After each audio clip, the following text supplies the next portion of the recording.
maxamed biike 2012 wixii ka dambeeyay ayuu magaciisu ku faafay dhigaha Soomaalida 2015 waxa uu noqday xidiga fanka Soomaalida ilaa waqtigan la joogana calankiisu uu taagan yahay had iyo jeer waxa uu ka heesaa nolosha dhabta ah iyo dareenka dadweynaha dadku waa hantiye baro bini'aadanka lagu kala bartaa markaad baahantiyo markaad tahay besta nolosha cusub soo dhawee beengo lagu daday qof weyn ani iima tihid duruufuhu waa dhacaan ayaa ka mid ah heesaha ayna ka dhammaanaynin ee nolosha dhabta ah ka hadlaya ee uu biikay uu kaga duwan yahay fanaaniinta kale way caashiq kaliga ku galay qof kula galay axdiyo misana gabay nawayga go'antahay axdiyo misana gabay nawayga go'antahay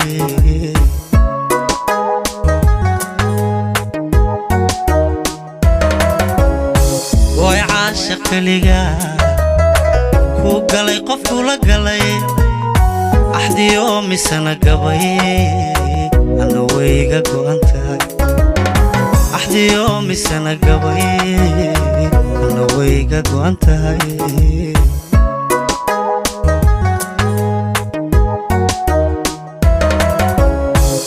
iyaduna gumooye qalbigii sagooyo gurmad caashaq mayno caashaqii ku yaaliyo waa goof dhankeedu iyo bishmaha guudko iyo beengo lagu daday iyo beengo lagu daday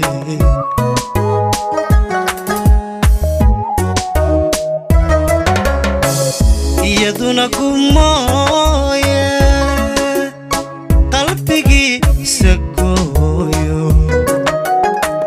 gurmad caashaq mayno caashaqii ku yaaliyo waa goof dhankeedu iyo bishmaha guudko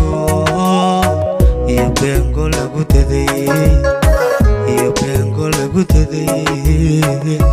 2016 ayuu helay dalab uu bandhig kaga qayb galayay Ingiriiska Scandinavianka iyo dalalka Yurub dhamaantood waxa uu ku qabtay shooyo ay ka qayb galeen dadweyne aan tiro lahayn oo qaarkood yihiin iskoor isaga u xidhan yahay calwaahan noqon nasiibkana haw cadhoon hadduu calafka ceshaday badoo way tagtee ilow way tagtee badoo way tagtee ilow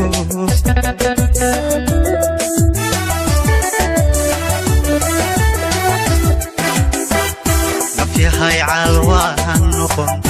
nasiibkana haw cadhoon hadduu calafka ceshaday badoo way tagtee ilow way tagtee badoo way tagtee ilow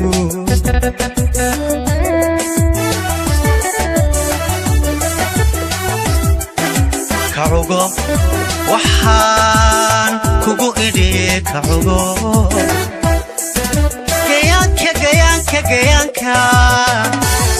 calmaban ku idhi idaad qalbigan ku idhi maruun cilbax baan ku idhi maruun cilbax baan ku idhi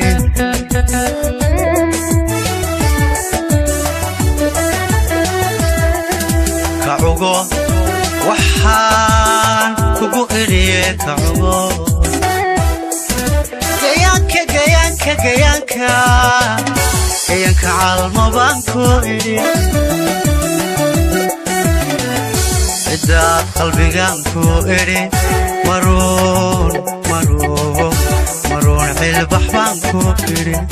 maruun cilbax baan ku idhi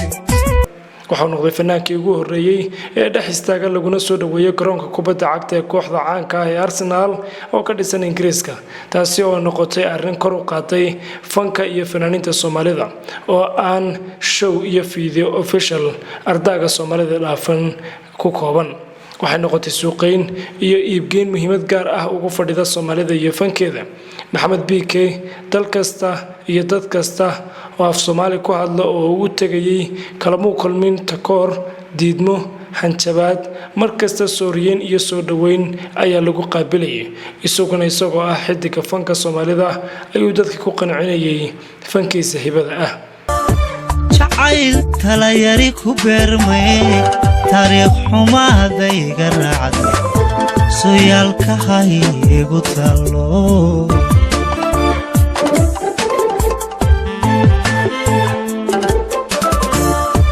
talabo degdeg aanu qaaday sidaan ugu turunturooday tusaale hayaato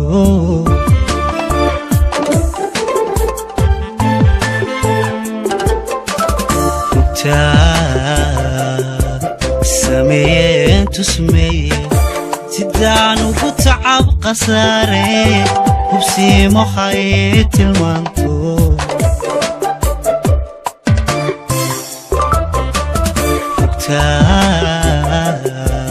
سمين تسمي سدان وقطعب قصاري وبسي محيط المنطو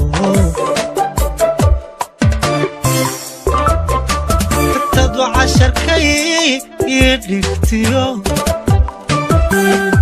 حتى تالدا دعددا كتامي لقادا وايو تسوبي هلايقا قوستو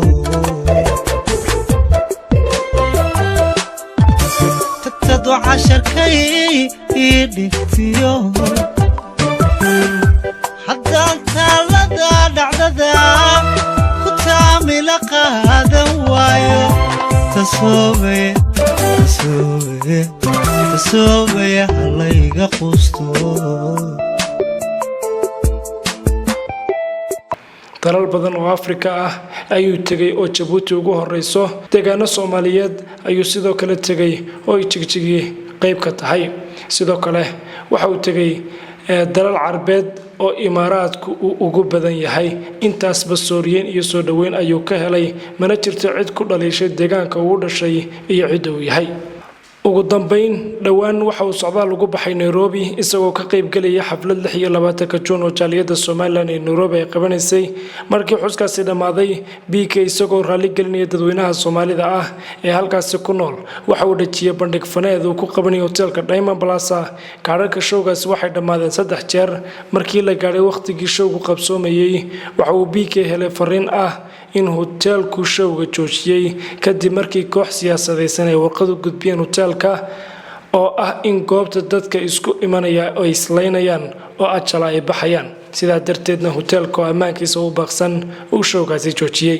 maxamed BK mar kale ayuu showgiisa shaaciyay isagoo muddo week kadib ku qabanaya goob masrax ah oo la yiraahdo Bomas of Kenya oo aan fanaan Soomaaliyeed wili cagta dhigin kaliya loo fasaxo fanaaniinta caalamka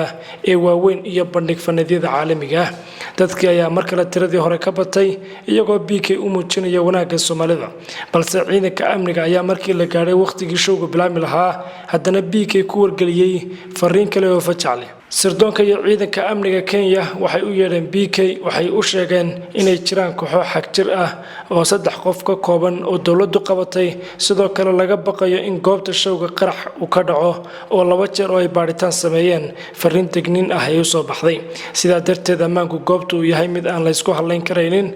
waxay kala doorasayeen 2 arrin in uu isagu kala doorto in uu khamaar geliyo shacabka isaga u imanaya iyo naftiisa iyo in uu showga ka tanaasulo waxa uu ciidanka u sheegay in aanu nafaha shacabka isaga u yimi aanu ku khamaareynin ee isaga dartii haddii dhib kuba u dhacayo uu guud ahaanba joojinayo showgaasi arrinta lagu haysto BK ee dhibaatada qaraxyada gaadhay keentay ayaa ah calanka Soomaaliland oo qaatay iyo deegaanka uu ka soo jeedo oo ah Somaliland mar haddii aanu xamar tegina oo aanu hees u qaadina uu yahay cunsuri halis ku ah Soomaalinimada oo ka baxay sinjigii Soomaalida guud ahaan ugu dambeyn maxamed siciid cabdi BK maalmaha soo socda waxa uu ku soo laaban doonaa magaalada Hargeysa shacabkuna waxay isku diyaarinayaan soo dhaweyntiisa oo baaxad leh